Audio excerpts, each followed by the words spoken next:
तो डायबिटिक्स में जो है ना वो 2 चीज़ें इंपॉर्टेंट होती है। एक तो उसका मैकेनिज़्म ऑफ एक्शन है एंड द साइट्स जहाँ पे वो एक्ट कर रहा है। अब मैकेनिज़्म है ना उसमें हमारे पास सॉल्ट एक्सक्रीशन और वाटर एक्सक्रीशन है।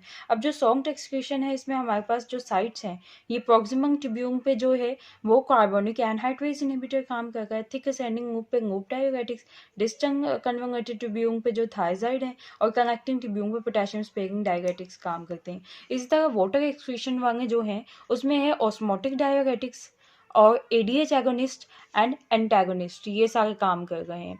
अच्छा, अब जो है उसके बाद हमारे पास ये दिया हुआ है कि most diabetics they act from the luminal side से, ठीक है, of membrane except the aldosterone receptor antagonist that act on the basolateral side. अच्छा, इसके अलावा जो है प्रोस्टाग्लैंडिन्स और डायबिटिक्स का एक लिंक दिया हुआ है कि प्रोस्टाग्लैंडिन है that is involved in maintaining glomerular filtration. इसलिए जब प्रोस्टाग्लैंडिन की सिंथेसिस इनहिबिट हो जाती है तो जो है हमारे पास एफिकेसी ऑफ मोस्ट डायबिटिक्स वो रिड्यूस हो जाती है।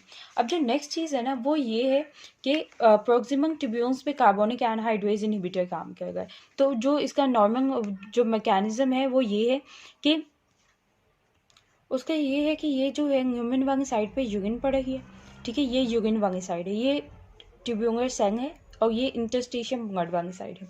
अब न्यूमन वाली साइड पे हमारे पास बाइकार्बोनेट आयन पड़ा है। अब bicarbonate ion can not be freely reabsorbed. इसके लिए क्या होता है कि बाइकार्बोनेट को पहले कार्बोनिक एसिड में कन्वर्ट होना है, then water and carbon dioxide में। अब क्या होता है कि जो हाइड्रोजन आयन है वो ट्यूब्यूलर सेल से मूव करता है आउटवर्ड अलॉन्ग विद सोडियम जो इनवर्ड मूव करता है सोडियम हाइड्रोजन एक्सचेंजर के थ्रू, ठीक है, ये काम हो गया है।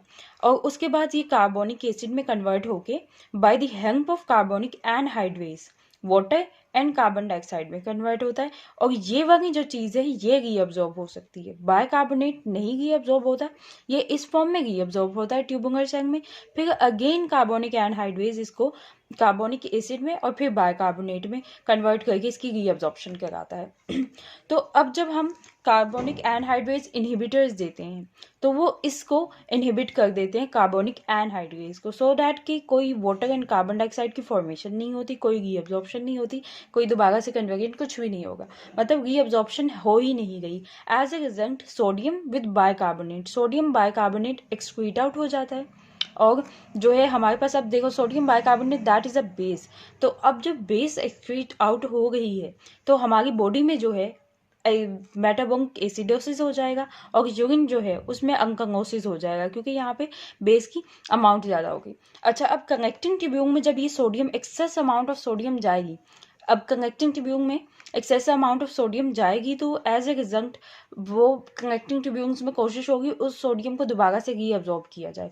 और सोडियम को रीअब्जॉर्ब इस तरह से करते हैं कि पोटेशियम को एक्सक्रीट आउट कर देते हैं और सोडियम को रीअब्जॉर्ब कर देते हैं। एज ए रिजल्ट बॉडी में जो है हाइपोकलीमिया हो जाता है, ठीक है, ये इसका मैकेनिज्म है। अब कार्बोनिक एनहाइड्रेज इनहिबिटर में हमारे पास हाइपोक्लोरीमिक मेटाबॉलिक एसिडोसिस होती है क्योंकि जो बेस है वो तो एक्सक्रीट हो गई है बॉडी में यूरिन में। और इसी तरह से बाइकार्बोनेट है ना वो CSF में भी एक्सक्रीट होता है और आई में भी होता है। इसकी प्रोडक्शन जो है उसमें हमारे पास सिंगेरी एपिथीलियम से ये स्क्वीट आउट होता है, सिंगेरी एपिथीलियम ऑफ आई से। तो जब ये बाइकार्बोनेट आयन जो है रिड्यूस हो जाएगा तो एज ए रिजल्ट हमारे पास यहाँ पे जो फ्लूइड जो कि बाइकार्बोनेट की वजह से प्रोडक्शन होती है फ्लूइड की वो ख़त्म हो जाएगा। एज ए रिजल्ट आई में क्या होगा कि इंट्रा ओक्यूलर जो प्रेशर है वो डिक्रीज कर जाएगा, तो हम इसे ग्लूकोमा की ट्रीटमेंट में दे सकते हैं। इसी